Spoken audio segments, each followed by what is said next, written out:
What's up, everybody? Welcome to Completely Arbortrary, the podcast about trees and other related topics. I am one of your hosts, and my name is Alex Crowson. As always, I'm alongside Casey Clapp, the other host, and the tree fanatic. Hi, Casey. Hello, Alex, my zealot friend. Yes, I'm the expert here. Yeah, I'm the zealot. Sorry, fanatic, zealot. What's the difference? I almost called you host number dos, but in my books, you're host number uno. Oh my gosh, you should see my books. They say the What do they exact same say? thing about you.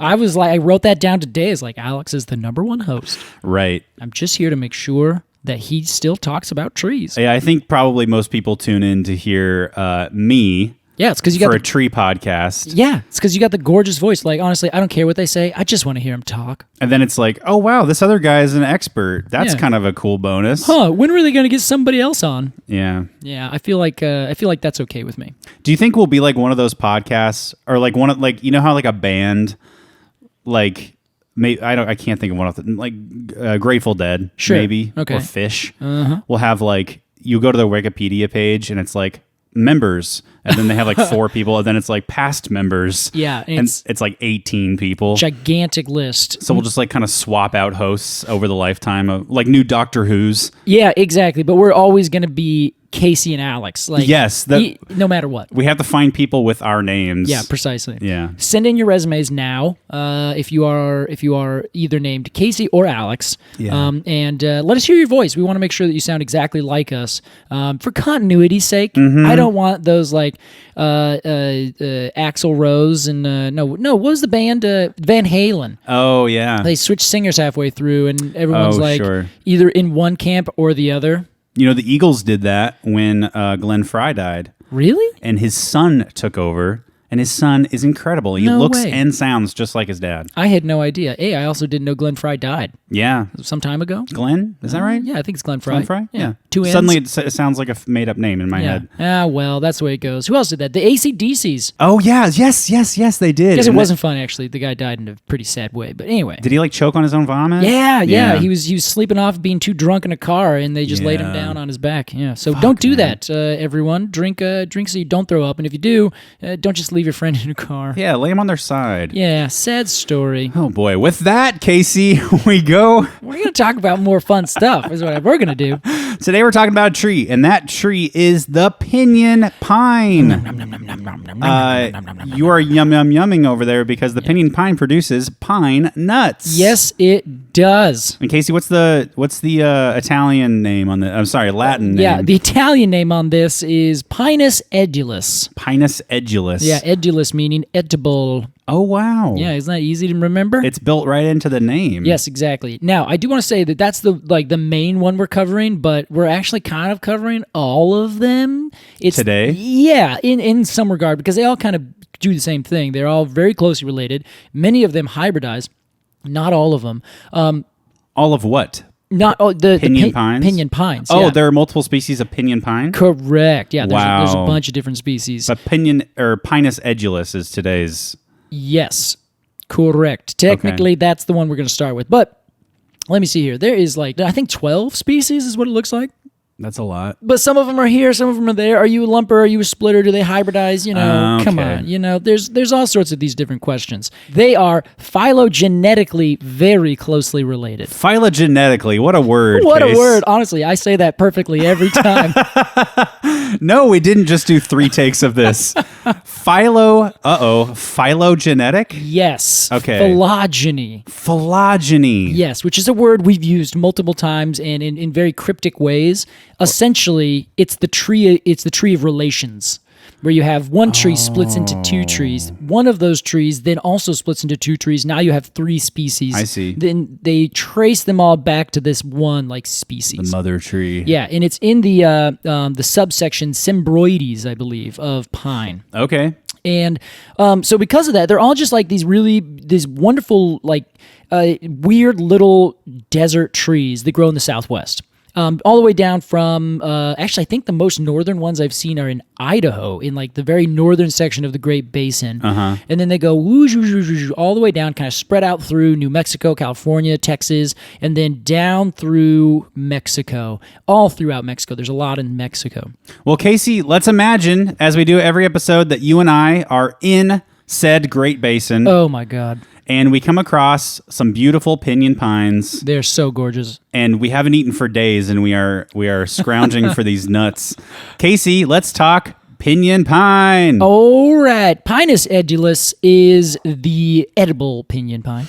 And if we're walking down through a forest of this, the first thing we'll notice is that it is a really wide open place. There's not like, it's not like a closed canopy forest. Okay. So you can kind of like walk through. They're all maybe 25, 20, 30 feet tall at like the maximum. They're low trees. They only kind of grow up and then spread out. But don't really get so close that they're like right on top of each other where they're forced to grow up. They social distance. They do. They socially distant, or they are socially distant, and they tend to create these big, round, like very creamy, gray-colored leaves where they're like, you can see the green, but then they have what's called 2 lines of stomata on their leaves. Now, I know stomata as a flower term. No, I don't. Hold on. I'm thinking of stamen. Yes, correct. And the stamen's what creates the pollen. Stomata is the stuff underneath a leaf, right? Yes, correct. Okay. Especially on needles of conifers. But in this case, they're actually on top of it as well, which is why it has kind of a, especially in the early season, like not later in the year, that bloom is really present. It can kind of get washed off a little bit. It's really visible and obvious on newer leaves as they come out. Okay. And it's what gives it that bluish tinge to it, or a grayish kind of tinge. Do you see that? Yeah, it's kind of like a blue, gray, green. Yeah. It's kind of a pastel. It's a very soft color. It really is, yeah. And they just, the trees grow up and they have one central stem and then they kind of pop out into multiple stems going around. Yeah. But they just don't get really big. They're like these tiny little globes of trees. Yes, it's great. It's kind of a sprawler. Yeah, exactly. And this is because they grow in such harsh conditions, either at high elevation in deserts where there's no other trees below them, or they grow in like lowland desert areas that just get enough water, but they have to keep themselves spread apart, similar to junipers. In fact, they grow with the Juniperus osteosperma, the Utah juniper, all over the place. Yeah, isn't that a great name? That is really Juniperus osteosperma. It sounds like a problem. The name is osteosperma. Juniperus osteosperma. Oh my God. I'll take a gin martini. I'll take a gin martini. Oh, is that a future episode? I don't know how, but yes. You're going to hear the clinking in our glasses as we get saucier and saucier. By the end of it, 10 golden cups of honor. I love this shit. You know, in a lot of ways, this is the James Bond of trees. Man, that was the worst episode they've ever done. It's unlistenable. Well, hopefully this one is still listenable. Yeah. All right. We'll see. Yeah, we're not drinking gin right now, but we are eating these pine nuts. So they have these needles, and you know how we talked about pine trees before, and they have needles that are in these fascicles, in these bundles. So they come out, and they are either 2-needled, 3-needled, or 5-needled. Right. I've heard you talk about 2-needle pine, 3-needle pine, 5-needle pine. Yes. This tree is a 2-needled pine. Okay. But the reason I'm kind of like, is because it will hybridize with another species of pinyon called Pinus monophylla. And that is another species that they actually only have one Monophylla, leaf. Yeah. one leaf. That's exactly it. Okay. So Pinus edulis can get it on with this one needle pine. Exactly. And you know what's funny? Is that uncommon? It's super uncommon, except for these trees. Remember how I was saying they kind of can hybridize a lot?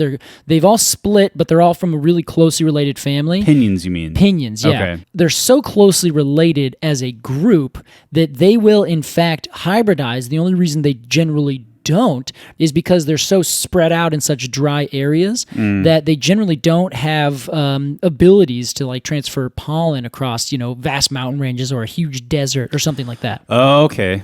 So at some point, they started moving down before like the Rockies even existed. So there was more or less water coming in during the summertime everywhere. And then all of a sudden, as the climate really changed because of these big things, you started getting these distinct populations that started to develop and were genetically now dissimilar from each other enough that we call them species. Okay. So our species has only 2 needles, but then there's another one, Pinus monophylla, that has just the 1 needle. Okay. So then when you get those growing together, sometimes it'll only have a single needle, sometimes it'll have 2 needles, and that changes apparently by the amount of water and how much precipitation it gets during the summertime. Oh. So if it's in drier years, you'll start showing more of the single leaf appearance.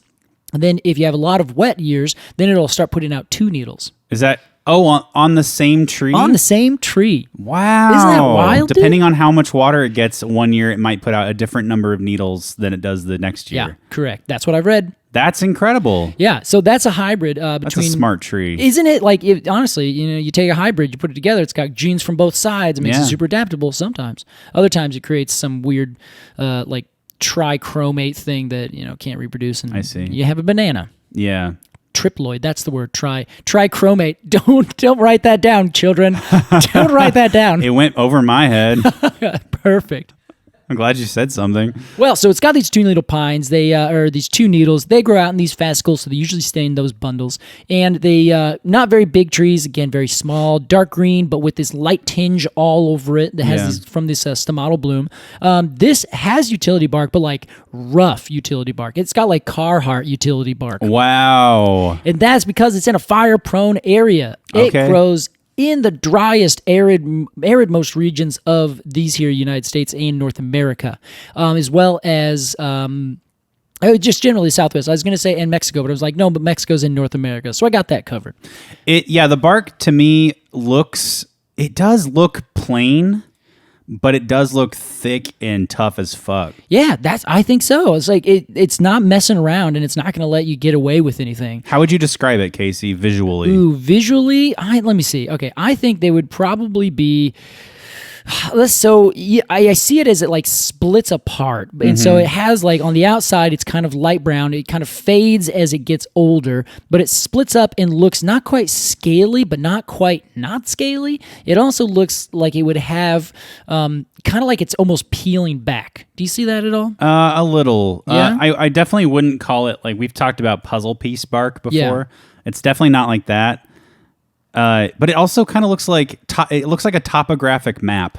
That, you know what? That's a really good way to describe it. Thank you. I see the topographic map where you have like all the lines, so it kind of comes out and comes in. Of like desert bluffs. Yes, perfect. Oh man, the tree knows what it's doing. Yeah. Yeah, so it does. It looks great. It looks like has half orange, half not orange. It looks almost corky to an extent, and it looks like it's obviously ripping itself apart, but not in a cohesive pattern. It usually kind of, okay, here's a little bit where the old bark has broken, so then that's where it creates a little furrow over here. So it just kind of, I don't know, it looks like it's really big, thick bark scaled down. I think Carhartt bark is a great way to say it. All right, let's go Carhartt bark then. Great. This is the working person's bark. Yeah, it sure is.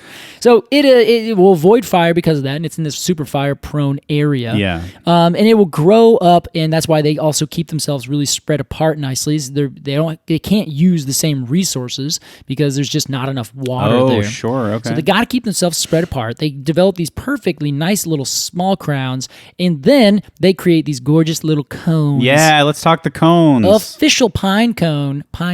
Yes, this is a true pine cone. Yeah, so anyone who's been accidentally saying pine cone this whole time, you're right. Yeah. This time you're right. Accidentally correct. Yeah, someone accidentally said, hey, we think you guys should we think it's funny that you're giving this tree a X amount of pine cones of honor. And we just shook our heads. We've never said that they were golden pine cones Exactly. of honor. They said that we said that, and I was like, nope, not even once. Not even once. Shut the fuck up.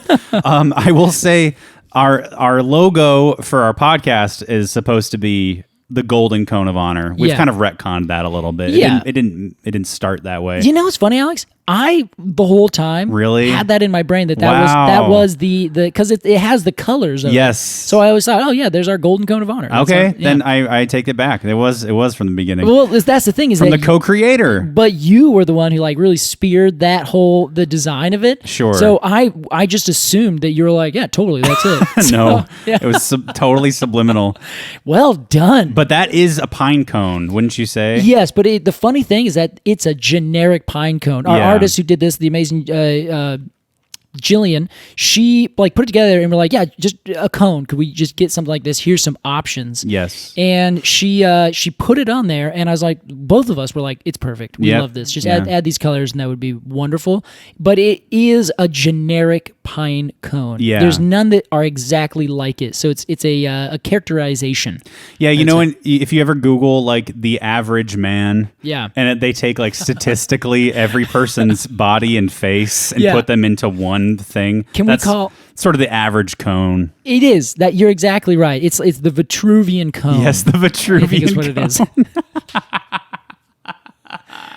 A picture of perfection. Yeah, we got to draw that up with all the scales and things with the cone. Oh, so like my see how it's perfectly God. symmetrical. This is the exact ratio we're looking for. That's a great merch idea, but I would yes and that. I would punch that up a little bit and say make it a tree because it kind of looks like a person standing I like see. that, you know? Well, then we'd have to superimpose the tree behind it. Yes. All right, we're gonna have to talk to our artists about this and get some schematics drawn up. That's a good. It's gonna be very scientific. That's a good one. All right, so the cones, back to the cones. The Yes. cones, the pine cones of Pinus edulis, of course, are the funniest looking things, and they are deliciously filled with these little seeds. I say little in comparison to, say, the pehuen, but they are huge compared to almost every species of pine that we get. They're big, they're thick, they're oily, and they're inside these little shells, and you have to break that shell, pops open, and you have this really juicy little seed. Yeah. And the big thing with it is that its cone has developed, it's kind of short and squat. Yes. And it has these big like cups where the seed sits on the Yes. individual scales. And the scales are like, I don't know, they look like big and flat. They look like they're scales that are like swollen. Like they just look big and kind of awkward. Yeah, they're really thick. They're thick. That's exactly right. They're just these kind of weird, like glue, glue, glue, glue, and then they have these big seeds on it.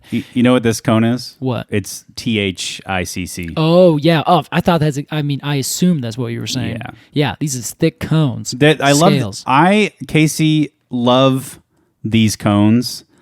I think they look they're like halfway between a cone and a flower. They really are. Yeah. But they don't hold the same like. Oh, that's a cone for sure. Yeah. It just doesn't look like it. They look like something completely else. Yeah, completely different. Completely but different. And then when you see it, like I think when I first saw them, I was like, is that cone like broken? Is it like is there what is that? And then I had to go up and like pull it off and be like, oh my god, this is like very much a cohesive cone. Yeah. It just looks like it's sloppily drawn together.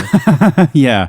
It looks like a first draft cone. It does. Yeah, this is a first draft cone, and then all of a sudden they're like, oh my god, everything's eating everything from it. we gotta change this design. And then they came up with the coulter pine, and now the cones Yeah. will kill anything. It also seems from these photos I'm looking at, the cone seems to grow at the end of the foliage. Yeah, they're way out there at the tips of the branches. Yes. Yeah. And then they fall. They don't retain, or they're not retained on the branch. Okay. They'll fall off on the ground, and you'll see them just littered everywhere. Is that somewhat unique, them being at the tip of the branch? No, I don't think so. Okay. A lot of trees will do that, and they just grow them. That's like the big physiologically active space on the tree. Sure. So they'll put all their cones out there at the end, and then everything, as it keeps growing, those old cones will fall off, and then the next year it has the new growth where it see. does the new cones. Yeah, some trees will just keep their cones on their branches for years and years. Like a larch. Yeah, yes, exactly. A larch, the knob cone pine, and some species of other trees. Okay. I was thinking of another cone. Bishop pine does this as well. Bishop. And they, Table Mountain pine. A lot of pines really do this. It's usually a serotinous thing where they just keep them really tightly closed on the tree until some really big heat or fire comes through, whoosh, washes them out. I see. So in this case, they don't do that. They just drop them and they put on new ones later. The sugar pine also does this, where they only put it at the very tips of the branches, but they're those big, gigantic, like 1.5 foot long cones. Yes. at the very, very tips of the branches. So it looks like someone is like holding out these cones at the very extent of with their very pinkies. And you can see this big, gigantic tree with these little like bloop, bloop, bloop, bloop, bloop, bloop, all on the side. It's really great. It looked almost like the way you would decorate like a Christmas tree. Yes, exactly. Yeah. With these comically large cones. It's so funny. Oh man! Well, this is the tree that is so famous in the Southwest because of these cones and these seeds specifically. Yep. And they are not only interesting in how they developed, they're also interesting in that they developed with the peoples that were developing down in this area for generations upon generations. And Casey, more about these seeds and these peoples and these animals after the break. We'll be right back with more Completely Arbortrary.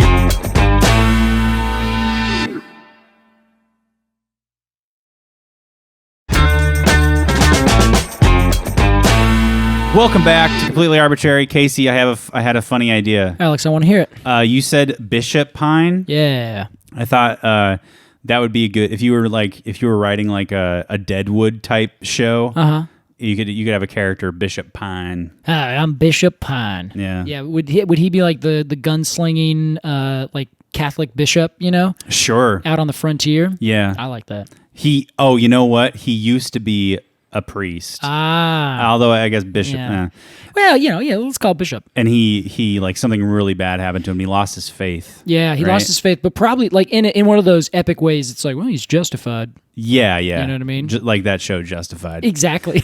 And then I think that he leaves the church and becomes like kind of a gun for hire. Yeah. But he keeps his robes, so he's unsuspecting. That would be, then he flips it open, and he's got all of his, I'm pretty sure that's a thing. This is a Western I'd watch. He like ripped, I can imagine, I've seen something before where a priest rips open their robes and there's a bunch of guns and shit. I think I have too. I feel like that was from Hot Fuzz. Oh, God, yeah. I think that might be what that's from. That does happen in that movie. What a great film. I love that movie. I love everything that Simon Pegg has ever done. Yeah, I might watch that this evening. Yeah, I highly encourage it. So today we're talking the pinyon pine, Pinus edulis, the edible pine. And Casey, what we eat from this tree is something that colloquially is known as the pine nut. Yes, correct. Although it is a seed. Quite, Alex. And don't take this information and bastardize it and go to your friends and say, it's actually called a pine seed. Yeah, exactly. But you know what? Please do a little bit. I'm anti that. Oh, I want it to be a Snapple fact or something. Like, someone's like, hey, give me a fact. You listen to a podcast about trees? Come on, give me a tree fact. Well, if they ask for it. Okay, there you go. Yeah, if they challenge you. But it is. You're exactly right. And it's a culinary versus a botany kind of thing, where it's like, well, technically a tomato's a berry, and everyone's like, no one is ever going to actually say that. I think I am anti pedanticism. Yes, pedicism. I don't like when people are pedantic. Yeah, and I am not pedantic. I don't give a shit about what you say. Your technicalities. Yeah. I have to say I've done it multiple times, and I'm trying to do it less. I've actively been like, stop calling it a pine cone. I'm like, I don't care. Whatever. Sure. That I don't know. I guess it's in the way that you say it. It's in the way that you say it. The only time that I would do this, Alex, is if you are like you're trying to be like a professional or like, really like specific and like, sure. I'm an expert on this. Remember when I called out Tobin about that when he said this is the giant sequoia pine cone, and he knew. He was like, I made a mistake. I'm sorry. Like that was hilarious because I've done it 100 times. I'm sure.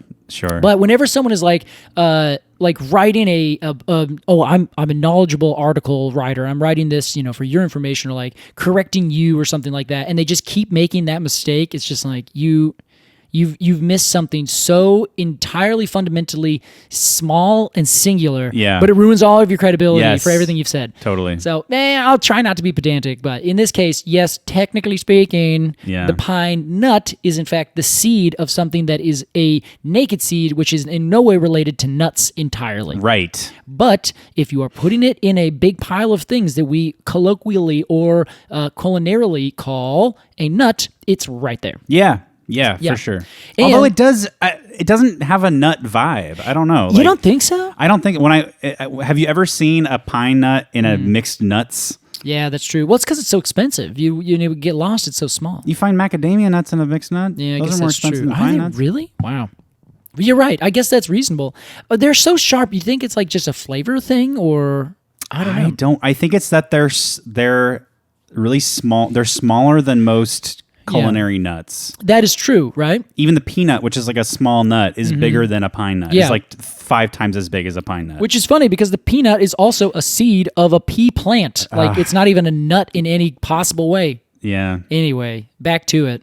This is the lumper and splitter of the culinary world. It is. That's totally right. And that's kind of the thing, though. Like, doesn't matter if we call it a pine nut versus a pine seed. You know, if Right. we're putting it together, like the cashew is not a nut. It's like this thing on the end of a pome. Yeah. Not a pome, a drupe. Like it's a weird growth. So all these things put together, if we just call them nuts, they're all like, high in fats, high in lipids, high in oils, really protein-rich things. Yeah. Those things all like fit in a certain category. Yes. And what's funny actually about this, we're going to do an episode a little bit later, Alex, about taxonomy and like how we categorize stuff and as like human beings. And this is like one of the things that this whole book talks about. It's called Naming Nature. And she specifically brings up like there's a lot of folk taxonomies where people would put all these different plants and animals in different groups. Folk taxonomy. Yeah, I isn't like that. fun? That's great. Yeah, it's great. And like it's all just individual people have developed their own systems and their own names for literally everything. Sure. It just so happens we kind of said, okay, let's just use this one big system, Linnaeus, the kingdom family or kingdom phylum class family, all that kind of Is stuff. that where binomials come from as well? Okay. Exactly. Yeah. And so that works out great, and it's nice because it's universal over everywhere. So we can, if we're talking about A, then if we go somewhere else and we're talking about that same plant A, everyone's going to know exactly the same thing. So it standardizes it, which is fine. Yeah. But why not? Why not say, yes, these are all nut trees, even though one's a juniper, one is a tropical tree with a drupe, the other is an actual nut, the other one is a pea family, pea pod thing that doesn't even produce this at all. I think it's fine. I think it's fine too. I think also like it's sort of a weird clashing of two cultures, the scientific community and the food community. Yeah, right? Which are inherently have to do everything with each other. They totally do. Cooking is a science to some degree. It's like chemistry half the time. Yeah, and it's also an art, of course. Right. But yeah, I don't know. That's interesting because I would looking at nuts. I'm like, yeah, these are all basically extremely similar. As a consumer of them culinarily, who would know the difference, right? Yeah. But that is the thing, is that they fill that niche down in the Southwest for these people, all the native peoples who've grown up in the southwestern United States and northern Mexico. Yeah. Which are, you name it. There's a huge amount of tribes that everyone's like, oh yeah, the Hopi, the Navajo, the Apache. Mm-hmm. Like they're huge population centers. But then they also have like these long spread out kind of population, not centers. What I'm trying to say that they have big cities like population centers that were also really far spread apart. Okay. Geographically. Sure. And there were people that lived there way before like the Hopi that had developed like gigantic buildings. I got to look up the name because I keep forgetting it. I think it's Azizi or Agazazi. Something like that. I'll look it up. Okay. And they essentially were these people that were before the Hopi, built these gigantic cities, and they had already practiced agriculture. That's the interesting thing, is that everyone thinks agriculture developed over in the Middle East, and then we brought it over here.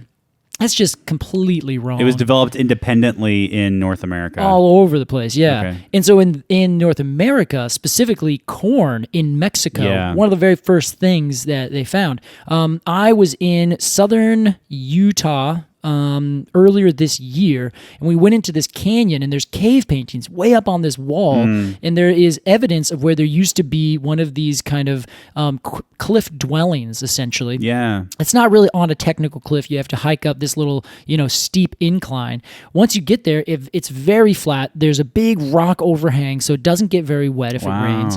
And there's you can see that they clearly had built up something that's been knocked down over the years, but they found little tiny corn cobs that are maybe 3 or 4 inches long, and they found the stems of squash plants, none of which grow natively in this canyon. Yeah, None of them, they couldn't have been brought up to this area because the high water is so far below that. There's no way the water got that high ever.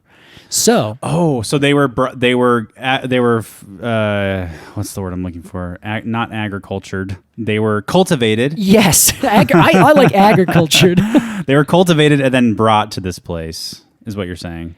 Yes, exactly. Okay. And they were brought there a long time ago, probably native of Mexico. So these people were trading these things back. And so along with corn and squash, they would go out and collect, along with the birds and the all the other animals in this area, the seeds of the Pinus edulis, of all the pinyon species, because most of them make some big seed that you can eat. I see. So it would go, and they were this incredibly important aspect of their diet. Casey, I want to stop you right there and say that we are going to be talking about indigenous peoples of North America today. Yes. And their relationship to the pine nut. Mm-hmm.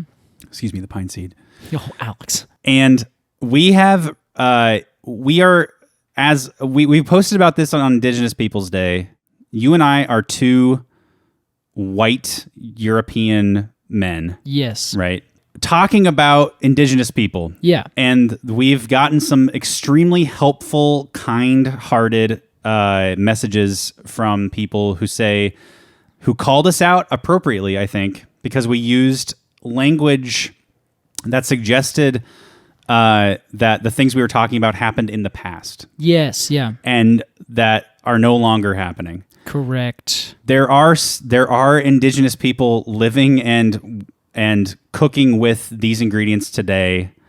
And so going forward, we will not be using that, I think it's erasure language. Yes, yeah, that's a good point. I believe I just said that, right? Yes, but that's okay because we're learning and we're trying hard. I appreciate that, but that is something that has been brought up to me, not in a way that's stop doing this. It was just I'm learning about these things. Yeah. And then it was always oh, geez, yeah, these people are still here. But whenever you talk about this history thing, the cultures were so different and so spread apart with the colonization coming over that I always imagine these things in the Wild West days. You know? Yeah. And it's a hard cultural thing that has clearly been knocked into us entirely. Those days are over.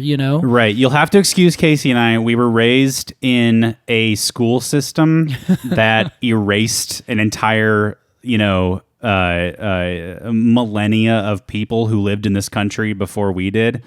So we were raised to think that Native Americans, or probably they were called back when we were kids, Indians. Yeah, right. Were a thing of the past.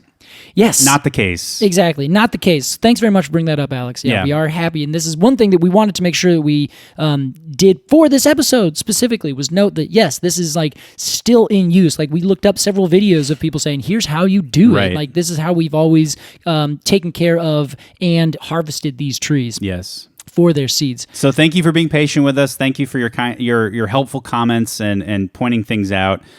Casey and I are learning and doing our best. And Casey, take it away.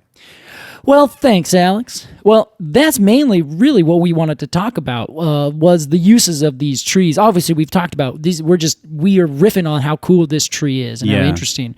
So in the sense of it being such an intensely used tree, when agriculture first started coming up from Mexico, that had like I said, corn, which has a very small amount of protein and lipid value. It's full of sugar.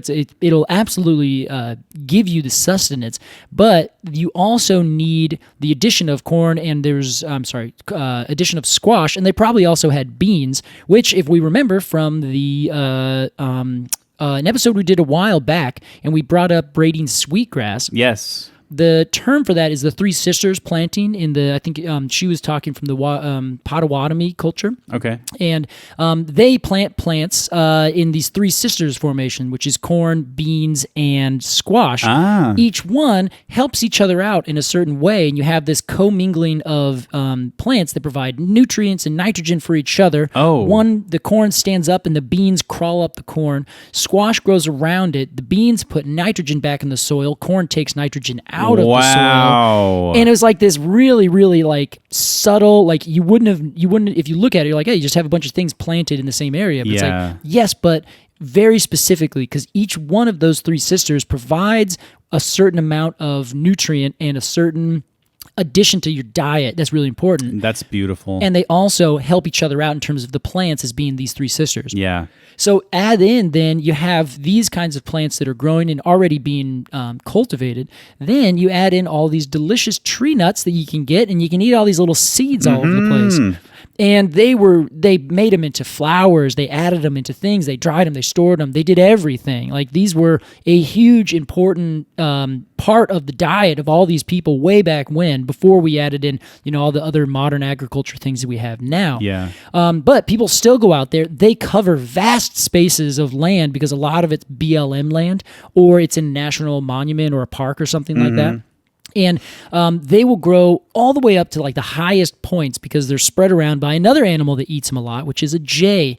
Many different bird species. Sorry, a jay bird. I thought you were trying to get me to guess and that this animal's name started with J. Oh, no, sorry. Jaguar. Juniper. Oh, shit. No. All the way up here? A jaguar? But that is it, yeah. So they get taken around by a lot of different bird species, and those birds will like pop their seeds into little crevices. They don't find them all, and so of course, because they don't find them all, or they don't use them all, or whatever happens, now you get these little trees that grow. They're saving them, or? Yeah, they're hoarding them for the wintertime when it gets cold. Oh, squirrels do the same thing. Yeah, exactly. And a lot of rodents will eat these as well. But here's where all this fascination also can come with a history relating to the phylogeny. There we go. Thanks, everyone. Thank you. Of these trees is that they're all very closely related. They intersperse and they hybridize. But what they did is they started filling in different niches and growing in certain areas. And so they started having these adaptations and evolving slowly over time into different species based on these adaptations. And the adaptations would be, let's say, in a drier climate with less precipitation. Okay. Then you would have trees that only have 1 or 2 needles per fascicle, and they have smaller seeds. Whereas if you are in a place that is a little bit, has more favorable temperatures and a little bit more water, you end up getting more needles and you end up getting bigger seeds. Okay. So because of that, bigger seeds and bigger cones. So because of those little differences, you start getting, let's say, these one side seeds, I think the larger seeds are more indicative of having birds be the dispersers because they're a little bit bigger. The birds can fly down. They can pick them out. Wow. They're a little bit smaller. More tends to have rodents find them and store them and hide them and eat them. And so exactly why some people are like, well, I think it has more to do with the fact that there is less resources over here or harsher climates. So the trees have to be a little bit more conservative. Smaller needles, fewer needles, smaller cones. Gotcha. Over here, more resources, you can be a little bit more liberal. And then, because you're a little bit more liberal, birds can fly you way further away. And so you end up getting these weird, like, not only geologic things that are holding them together and climatic things that are holding them in certain places, making sure that essentially you have a certain gene pool stay in one area. Then you have this other thing that happens with the animals moving these things around as well. Yeah. You get these weird hybrids, and then they disperse back to a different thing. You have these weird displays of genes come in. It's a really strange thing. Imagine a bunch of cousins way far removed that every now and then meet each other, interbreed, and then become something else. By the time they're now no longer considered cousins, you know? Right. It's like, wow, okay, we're German and you are French. At some point, there was, one population population that split, maybe. I don't know if that's true. I'm really simplifying it just for the sake of this example. So please don't call me out on that. It's going to be someone who's like, the tribes of Germany. Nah, you're but anyway, essentially, that's what it would be like. So I don't want to be like their cousins interbreeding. That has a bad connotation. Sure. This is more like, well, our ancestors were cousins at one point. Yes. In the larger sense. And then they come back, they interbreed, they exchange genes again that haven't been exchanged in, say, a couple thousand million years. And then they have these new developments, and then that becomes a species. So it's just the strangest phylogeny as you look through these. What a mess. Yeah, it's a mess, and it's a lot of people will say, well, no, this is one species with different varieties. Other people say, no, this is one species, or there's 3 different species. Well, but these ones interbreed, so they must be the same species, so they're going to do this. See, this is why I'm a lumper. Yeah, exactly. And I think that's fair. I think that's good for you to be a lumper. Thank you. I think it is as this book that I'm reading will say, it's really honestly the eye of your beholder. It's a term we're going to introduce later, or we're going to come to later, but she uses the term Umwelt. Umwelt, which is essentially the German word for the perspective and the view of of people, of humans. I love German. They're the best. Yeah, they come up with the perfect That language way. is so incredible. Yeah, they always have like a name for everything. Like, oh, is that the blue thing? Then they just take the word blue and thing and put it together. Right. And now the term for that thing is the blue thing. Yes. Hilarious. Have I told Casey? I'm sure I've told you my favorite German word. No. What is it? Kabelsalat. No. I'm sure I'm saying that incorrectly. I think you have told me this. It literally translates to cable salad. Yeah. Which is when we had wired headphones and you reached into your pocket to grab your Apple headphones and they were all tangled up. It's just so good. That was a cable salad. I love that is I just think that's hilarious. It's so needlessly effective language. Right? But honestly, it makes everything so easy to figure out. There's no question. You got it. Oh, I've got a cable salad in my pocket. Is that any better than saying, oh, my headphones are all fucked up? I don't think so. I think cable salad's much better. Yeah. Well, anywho, so this tree, I think it's a fascinating tree for multiple reasons. One, it is a pine tree or a series of pine trees. Yeah. And each one has weird things. Like there's some that only have 4 needles. There are some that only have 1 needle. And generally, there's always going to be 2, 3, and 5. So as soon as you get this one, not variety, but the subsection, Symbroides, this subsection of pine trees that just kind of throws everything out. They're like, nah, we're going to make these little tiny cones with huge seeds. I'm going to sometimes have 1 needle. Sometimes I'm going to have 4 needles. Yeah. And then it lives in a desert area and they constantly interbreed. They constantly exchange things and then don't do it for millennia. And then every now and then come back and switch themselves up again. And then on top of that, when peoples came over, they were like, yeah, we have all these cool things for you guys. And they became such an intimate part of cultures of, many, many different tribes throughout an entire Great Basin region. Yeah. Which, Alex, did you know the Great Basin is no water comes out of there? Well, only because we recently sort of talked about this. That blew my mind. It's like a landlocked water system. It's right? a landlocked watershed, yeah. Yeah. And there's no escape. The Great Salt Lake is where most of the water goes. The Great Salt Lake is the ocean of the Great Basin. Yes, exactly. Which makes sense. The Great Salt Lake is huge, and obviously it's just there. But I never considered that. I was like, oh, water drains everywhere. At some point, it goes somewhere. And it in makes this case, sense. It doesn't. Yeah, It makes either sense. goes into the ground or flows to the Great Salt Lake. Yes, or just evaporates. And for some reason, that just threw me. Whereas the Great Basin, sure, we call it Great Basin, and then I realized, no, it's a Great Basin. It's a bowl, Casey. Nothing gets out. It's a great basin, huh? Just look at it. What a great basin. Yeah, it's a great basin. Did I say Great Salt Lake? Is that what it's called? Yeah, I think so. Yeah. Yeah. Yeah. Okay. You cool? Yeah. I'm cool. Casey, with that, let's review the pinyon pine, Pinus edulis, this delicious pine. Here's how we do it. Oh, I got something for you. Oh, give it to me. We're going to give some final thoughts and then give it a rating of 0 to 10. Golden cones of honor. Mm-hmm. This season, we've kind of gone back and forth. We started with golden Michelin cones of honor. Yeah. Right. And we shortened it to golden cones of honor. Yes. For, of course. It was good reasons. It was a little hacky. I didn't love that from the beginning. Right? Oh, okay. But it was what it was. All right. Right. That's fair. I have a new suggestion halfway through this season. Mm-hmm. Golden poems of honor. Golden poem. I mean, that fits with our with the drawing that we had. All Yes. right. Yeah. Golden poems of honor. Man, that's going to cause so many people so much trouble just for like trying to say cones and poems. Yeah. The M's and the N's. That's why it works. I love it. It's lingually similar. You're brilliant. Thanks. You're welcome. I don't think this is the idea that to tell me I'm brilliant. This is what puts you over the edge, Alex.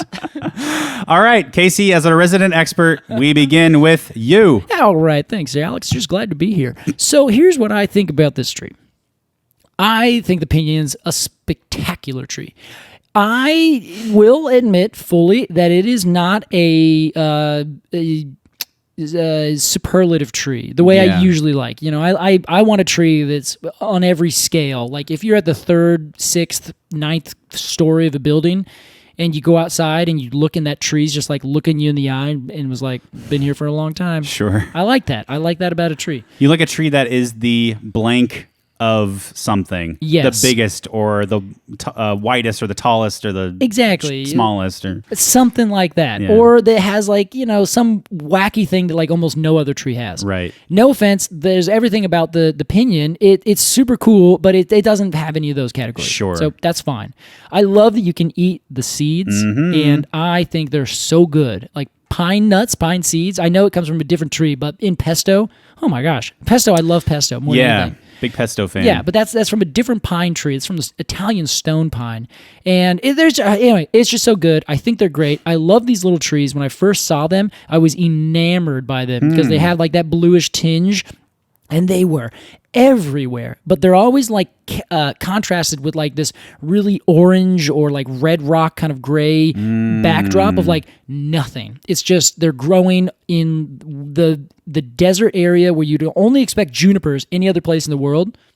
They take the juniper spot. And Casey, blue and orange, a perfectly complementary color scheme. Exactly. So by design, must be. Yeah. Because the Pinyons were like, listen, someday someone's going to appreciate our blue tinged leaves against these gorgeous, gorgeous cliffs. So we're going to evolve this way. Yeah. Just trust us. You were the one to do it. And here we are. You know what? It all comes together. I salute you. I salute you. 8.4. 8.4 for the Pinyon pine. Lovely. Little but mighty. Wow. I adore that so much of it is so a part of just just everywhere. Everywhere down there is all about the Pinyon pine. And That's great. I love that. Casey, what a great score. 8.4 Golden 8.4. Poems of Honor. That works really well. That's for the great. Pinyon Pine. From renowned dendrologist Casey Clapp. Thank you. Please send money to @ArbortraryPod. Join the Patreon. Alex, what about you? You've seen a lot of it. You've tasted it. You've smelled it. You've held it in your hands because I brought cones over the other day. Casey, that's right. You brought a small bowl of Pinyon Pine cones. Yep. Casey, we're on the same page. What? All right, guy. Tell me. Pinyon Pine has my admiration. It has my respect. Yep. I love a tree that is like a cornerstone of a diet for like a group of people. Of course, I can't think of any off the top of my head. Oh, the Hopi, the Navajo. No, not the people's. Gotcha. A tree that is like. Pay when? Yes. That was also the Western red cedar. Yes. Just like a centerpiece of a society. I think it's a great looking tree. I don't need a tree to be huge. I've told you this before. I like a tree that I can see the entire thing. Yep, exactly. I don't love going into a pine forest and looking up and not even being able to see the tops of the trees. Yeah, you could see the tops of every tree. You'd be probably about half as high as most of them. Yes. I love that it's small-ish, but it is unique and it's friendly looking, beautiful color. I love that it is a delicious nut, but it's also extremely versatile. You can make flowers out of it. You can make thickening agents for soups. You can grind the fuck out of it and make some pesto if you like. Yes, you could. Casey, when I say we're on the same page, I mean it literally. Maybe not literally, but I mean it exactly. 8.4. That's excellent. When we agree, I feel like that should like bleep, bleep, bleep, bleep, like put this tree up where it's like if you and I both in the silly ways that our minds think come onto the same thing. Yeah. That's beautiful. Congratulations. Yeah, congratulations to the pinyon pine, Pinus edulis. Great tree. What a great tree. I have a lot of admiration for this tree. I'd love to see one with my own eyeballs. Hey, all you got to do is go down to the southwest or to Idaho. Can do. Mm-hmm. It's right across the border. That was our review of the pinyon pine. We have a brand new segment, Casey. What? This is a segment, you say? We asked you, the listener, to send us your gripes and grievances about trees. Oh, yes. This is Plant Rant. A tree that is invasive or a plant that makes you itchy. Fruit dropped on the sidewalk where your shoes can get all sticky. Tell us your thoughts. If you need a place to share your complaints about tree stuff, we'll put them on air. It's your Plant Rant. 2 to 3 minutes, please. Plant Rant. This obviously includes trees. Plant Rant. We can't wait to hear from you.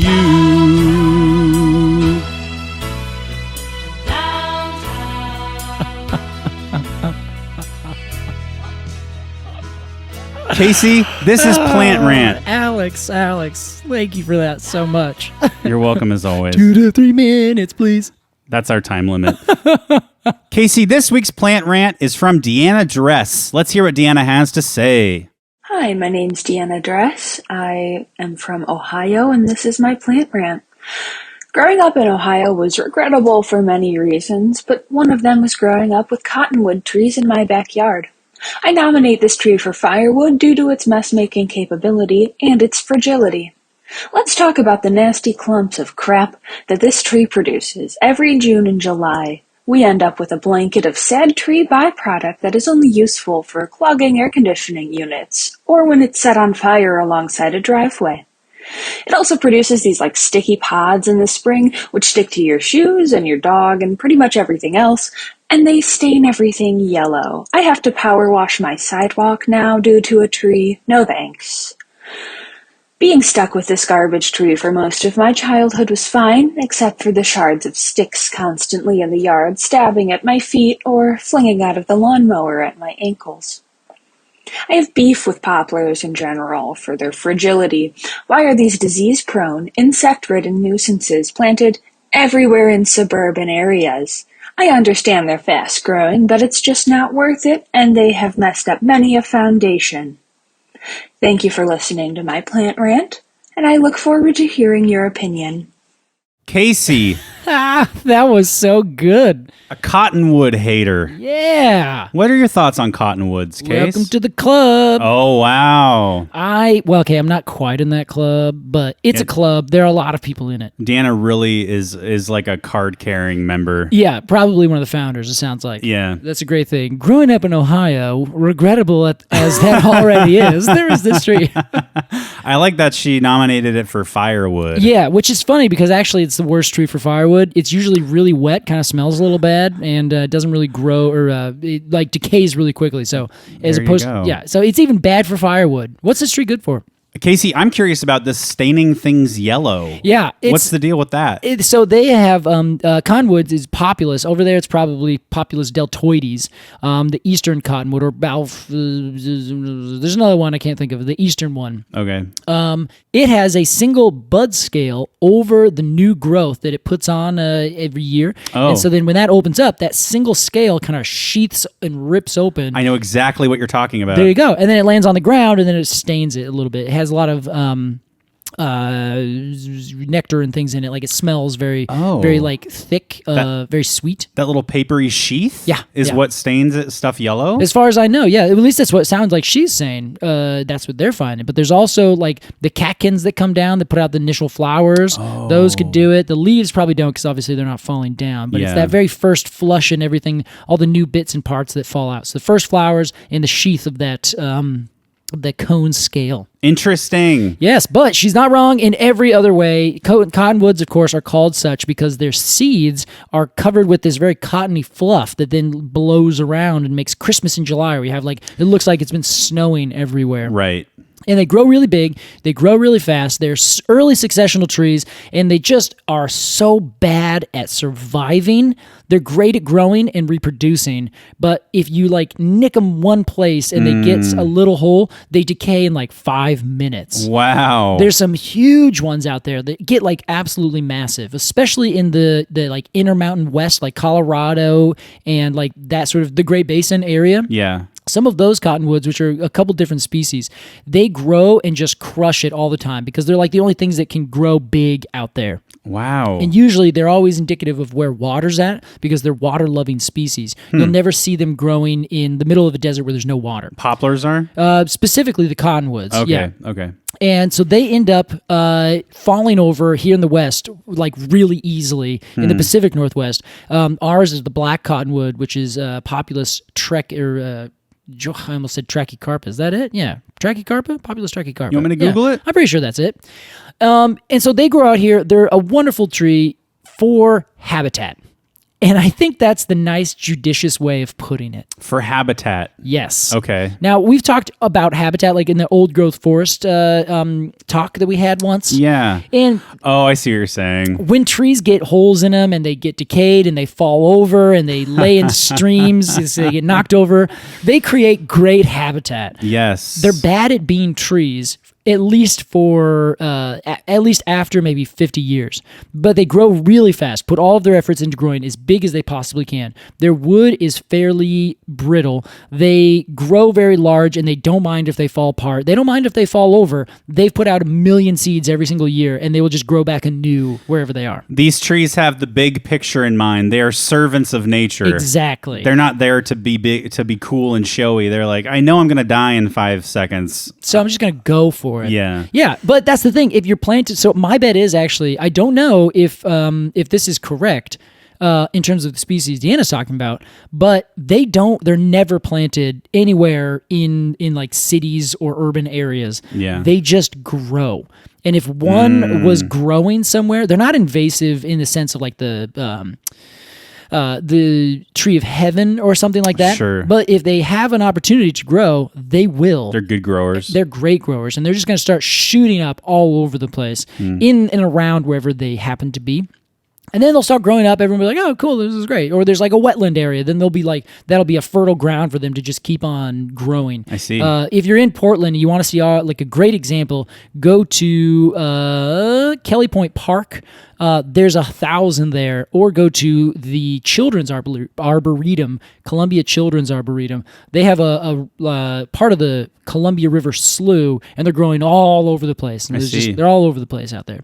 So they'll grow in your yard, and then they'll grow up, and people don't know necessarily what kind of tree they are. So they're just oh, cool, I got a tree. Or they just look away, and 10 minutes later look back, and they have a big tree because they grow so fast. And they're okay, I got a big tree. I guess that's it. And then they don't realize that the branches are super fragile was the word she used. I think brittle is another good term. Okay. And they just break. So everyone hates these trees. They don't like climbing them. They don't like taking them down because you just can't trust them. Yeah, it doesn't sound like you'd want to climb it. You really don't. Yeah, you don't want to do it because then all of a sudden a branch is going to break randomly and you're like, ooh, I don't really want to do that. Well, thank you, Deanna, so much for your plant rant. If you have a plant rant, email it to alex@arbitrarypod.com. That's me. Yeah, you know what? I have no idea. He just shows this up. We have different emails now, so I can't do it. That's right. This is a surprise for Casey. Casey, it's time for our completely arbitrary Q&A. That was a great transition. Just a hard left turn. Thank you. This week's question is from Katie Zipman. Katie says, hi, Casey and Alex. What's up, Katie? I have a Portland/Pacific Northwest specific tree question. Ooh, interesting. This podcast knows nothing of that. And then Katie gave us some very nice compliments right after that. Nice. That's how you get your question. Here's the question. One tree that has puzzled me since moving here is the tropical-esque palm trees. Ah, yes. I've seen them dotted around. How do they thrive in the colder months and during the dry summers? I think of palm trees living in 365 humid, warm climates. Katie gave us a picture of a couple palm trees. Casey I have some palms growing down the street here. Yes, you do. And we talked about them on our Tree Trek Patreon episode, and how in Northeast Portland, and I'm sure other places in Portland, palm trees are grown outside of apartment complexes that look like Californian architecture. Yeah, they're trying to make it very southwesternly. Yes, should plant a pinyon pine, honestly. That's a good point. That's not very much. That's not very LA. Yeah, I think guess they're that's going true. for specifically an LA look with these places. Oh, okay, gotcha. But Casey, so Katie wonders what these palm trees are. What are these palm trees? Well, that's a great question. It is a divisive subject in the arboricultural world, if we can even call them palm trees to begin with. Wow. But this is Trachycarpus fortunei, or fortunei, one of those. Okay.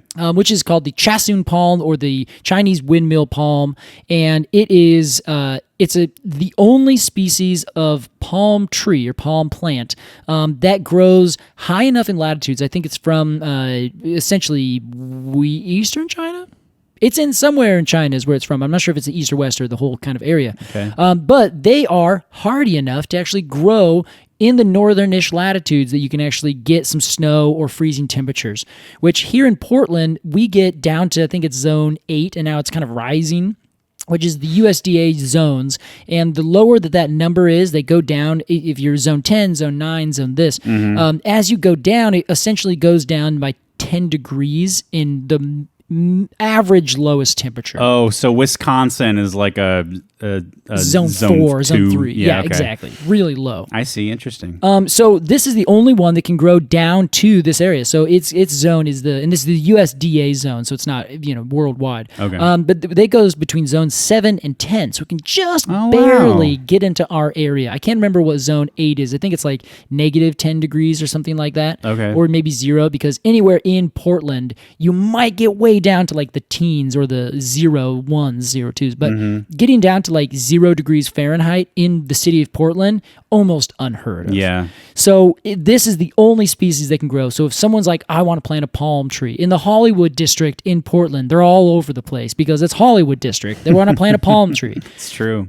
So it's honestly, I'm a fan of architecture and landscape architecture of a place, Yeah, me too. One of my nursery friends over at Sistis Nursery, Sean, he basically is like, there is no like plant design for the Pacific Northwest, other than like our big conifers. Sure. That's I would say that is the sort of the design. I mean, your friend would know better than me, but yeah, isn't our brand sort of big conifers? It is, but there's also like we bring over a lot of eastern species over here that makes our streets and our roads, for all intents and purposes, look the same as what you'd see in a street tree planting in Massachusetts or any other city that's medium sized to large. Okay. So when you bring other plants over, with this specific variety, this species, this palm tree, everyone's like, well, we're trying to make it look like, LA. We're trying to make it look like Hollywood, which is fine, but it's like, well, you're not in Hollywood. You're not in LA. Why don't you just embrace the place that you are and plant trees that will, not look so out of place? Like having a gigantic conifer growing in like the middle of some tropical thing for whatever reason. A giant sequoia is growing down in Shanghai. You're like, what? Like, why is that there? Maybe not Shanghai. That's a bad example. But, anywhere in Indonesia or something like that. You're just like, well, this just seems so out of place. Like it's just the textures are clashing in every way. For sure. So in this case, they're not bad. They're wonderful. They're wonderful little trees. They do exactly what a palm tree does, which is essentially nothing. Wow. If that's what you're going for, that's good. Casey's plant rant. Hey, yeah, you put a palm tree in a place, and it's just going to grow right there. It's not going to get any bigger than like 6 or 8 feet across. And it's like, well, come on. If you plant any other tree, it's going to do way better. It's going to look cooler. It's not going to be all silly. You're going to have this funny little head. I will agree with you. Palm trees in Portland and maybe everywhere are a little form over function. Yeah, exactly. I think that's very true, which is like it's a decision you're making, and that's fine. I support that you're making a decision. Cool. Anyway, yeah, that's the tree. It's the Chasun palm is the way I know it, and it's fine. Well, thank you, Katie, for your question. A question that was more than fine. Yes, you have to start going down to like Central California to get other species like the phoenix, the Washington palm, like a bunch of bigger ones start growing down there. Central-ish California, down. Got it. Then you can start getting them growing crazy in the tropics. Coconut palm, Oh, date yeah. palm.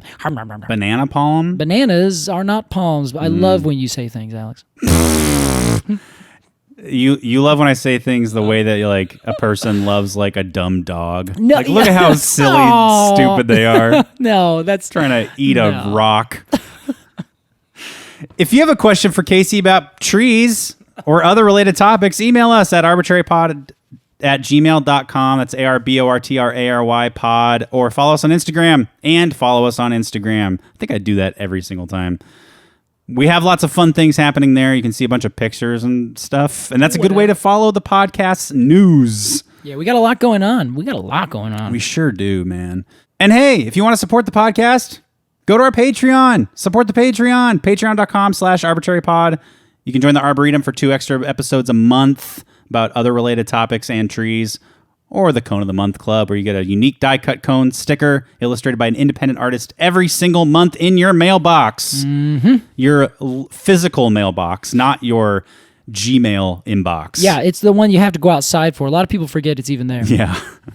It's just a bill. It's just a junk mail receptacle. Yeah, that's where I get ads for Bed Bath & Beyond. Yep, Burger King. Yeah, things that I have never gone to. Papa Murphy's. Yeah, it's kind of like, I guess you can, I don't like it. It's junk mail. Yeah. Anyway. This is a hot take. This is not junk mail. This is straight. I was going to say this you and I talking about the woes of junk mail is straight out of like a hack 1994 comedian. Yeah, right? Yeah, what have we reviewed so far? Let's see. We got 3 trees and like junk mail.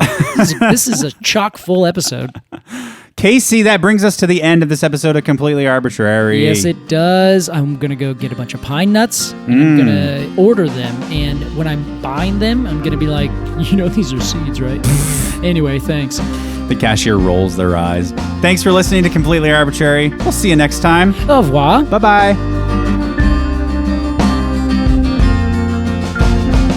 Completely Arbortrary is produced by Alex Crowson and Casey Clapp. Our artwork is by Jillian Barthold, and our music is by Aves and the Mini Vandals. And you can support the podcast at patreon.com/arbitrarypod. And find additional readings at completelyarbitrary.com. Thanks for listening.